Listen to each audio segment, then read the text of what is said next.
So the other day I'm cooking, and I'm not a natural cook. Before I was married, I did almost no cooking, so it's been a learning process the last few years, trying to figure out how to be do any type of cooking, baking, anything. I don't have a natural feel for it, so I can't just go to the store and just grab some ingredients and kind of just know how I'm going to put them together. I got to find a recipe ahead of time. I construct my shopping list based on what the ingredients are in the recipe, and then when it's time to cook, I pull out my laptop, it's on the counter, I'm going step by step because it's the only way. Even if I follow it step by step, it's a very good chance I'm going to ruin the dinner. The only hope, though, of any type of success is if I try to adhere as best I can to the recipe. So the other day, I'm cooking, and it says, I get to a step, and it says I'm supposed to cut up this chicken and cook for an additional 3 minutes. Now, the way that it had been written, it was actually somewhat confusing because it said an additional 3, as though I had already cooked chicken for some amount of time. Maybe I kind of took it to mean an additional 3, as in 3 on top of another 3. But maybe it was some other ambiguous amount of time because I hadn't cooked any chicken yet at this point in the recipe.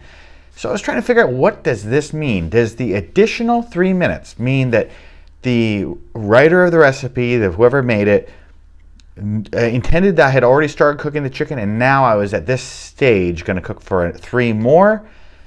Or did additional, that word didn't really even mean that much. It just meant cook for 3 minutes. And additional, they just meant the recipe as a whole will take 3 more minutes, or 3 minutes longer than we've already taken so far. But it didn't really mean that much. I wasn't sure how to interpret this recipe, and everything kind of hung on, I felt that if I cooked it for only 3 minutes, but the author meant it needed more, then the chicken was going to be undercooked. But if I was only supposed to cook it for 3, but I cooked it for longer, then maybe I'm going to burn the whole meal. And I didn't have the person to just talk to, so I had to really read and reread the recipe to figure out, what am I going to do? I think I ended up just cooking it for 3 and then using a thermometer to figure out, and it didn't end up getting burned, so I guess it was a win. But it got me thinking about this idea of interpretation, that the recipe was written by someone who probably understood what they were trying to communicate to me. They got it. If they read that recipe and they see an additional 3 minutes, they know what you're supposed to do. But I, the outsider just coming to the recipe, I didn't know exactly how I should interpret it. And it took a little bit of work. Now, I think in the end I was able to get a good tasting meal, but it took a little bit more work than I initially thought it was going to figure out how I'm supposed to interpret this recipe. And sometimes when it comes to interpretation, I'll hear this question of interpretation a lot when talking about Scripture, when talking about the Bible. Now, you'll see Christians, they'll disagree and agree about a variety of topics. But a lot of times when we talk about the pale of orthodoxy, all the Christian family, you'll see that there's some things that Christians all agree on, like there's a God, Jesus is God, yada, yada. And there's some things that Christians will have a variety of opinions on. Usually these are the parts of the Bible that are not as clear. Maybe the Bible wasn't even trying to tell you anything about that area, but kind of suggested something. So we have sort of theories, but we're all coming at it from a different place.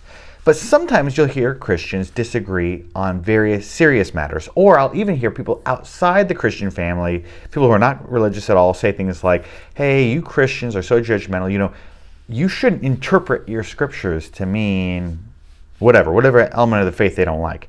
That's your own interpretation. And I'll see this within the people within groups where everybody says that they're a Christian. They'll still have disagreements sometimes about key matters of the faith, and they'll say things like, well, that's just your interpretation, or, oh, the reason I don't accept that belief is because that's the wrong interpretation. And sometimes these statements will just be blanket statements like that. That's just the wrong interpretation, and that's why I don't have to agree with you. And I think sometimes it can sound as though Scripture itself is sort of ephemeral. It's sort of ambiguous, that Scripture is whatever we take away from it, and that we can just choose to interpret one way or another. Sometimes I'll hear about this. I'll be in a Bible study type situation or environment, or somewhere where a bunch of Christians are talking, and they'll say things like, well, when I read that, what I take away from it is this. Well, I interpret it to mean this way. This is how I think about that verse. Now, some of that just might be the way we kind of talk. They don't really mean that it's all on them. But I think that there are some people out there hopefully a minority, but maybe a growing group that would say that, yeah, Scripture is what you take away from it. That you could read the Bible and it's more for the inspiration. You read a portion of the Bible and then you think, hey, what does this make me think about? What? And you almost have a creative, you draw something creative from it.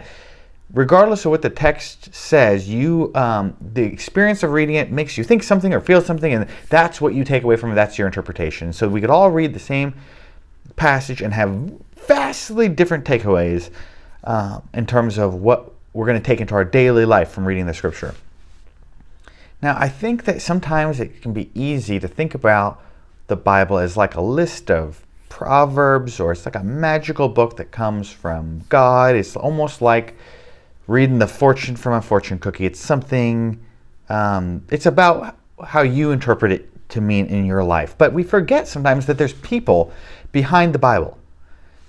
You know, the Bible itself claims that Scripture is God-breathed, it is inspired by God. So I think that any portion of Scripture that you could read has got at least one person, if not, probably I would argue that there's two people behind any passage of Scripture. There's God himself who wants to communicate something, and then there's the writer of the book that we're reading, and they're taking a message, and they're trying to figure out, how am I going to communicate this message to someone else?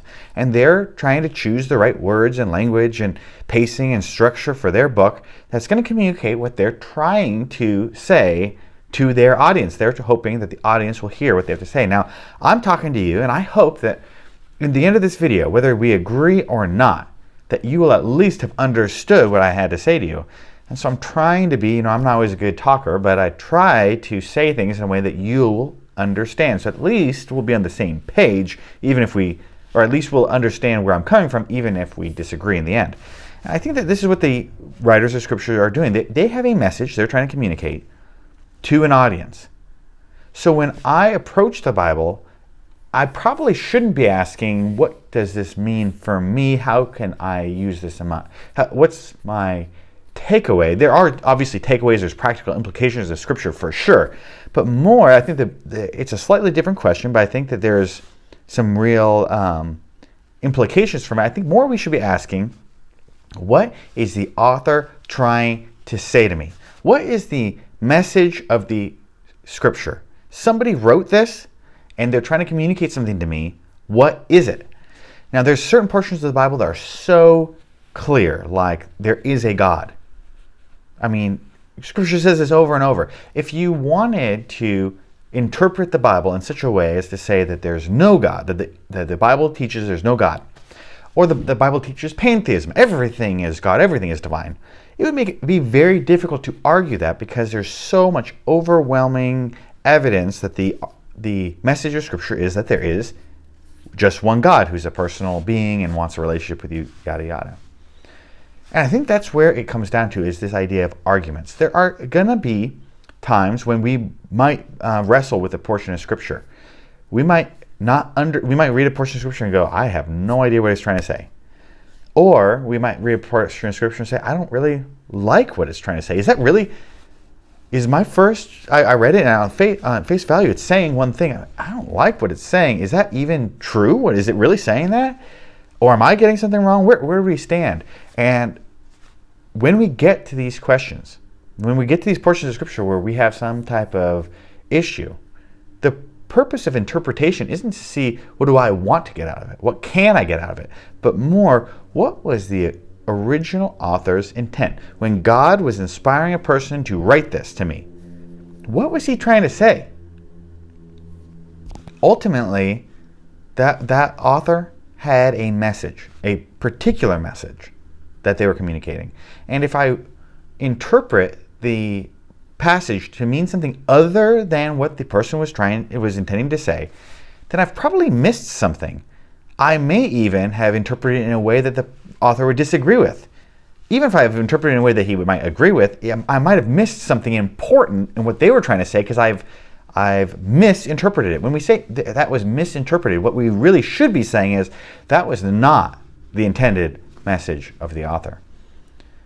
So I think when we say things like, hey, you're misinterpreting that, or that's not how I interpret it, I think that this is a two two-pronged challenge for us. First is when I say, this is how I interpret this portion of the scripture, this is what I believe it means, I should have a reason for my interpretation. If I'm going to say I interpret it in one way or the other, I need to have a reason. And really, it should be good reasons. I want to be reasonable in all my beliefs. I should have good reasons for why I believe the biblical author is saying whatever it is that I think they're saying. But also, if I speak to someone else who disagrees with me and say, no, that I interpret it another way, I should also be willing to ask them, why do you think that? It's not just on me to figure out why am I interpreting it one way, but also the people who are disagreeing with, they really need to also have a good reason for their interpretation. What I don't want to do is get to a portion of the Bible where I go, yeah, I don't like that, or I don't really get it, so I'm going to interpret it the way I want. No. If I'm going to, wherever I land in terms of how I interpret things, I want to make sure that I'm really taking every possible step that I can to get at the heart of this. What is the biblical author, what is God through one of his servants trying to say to me?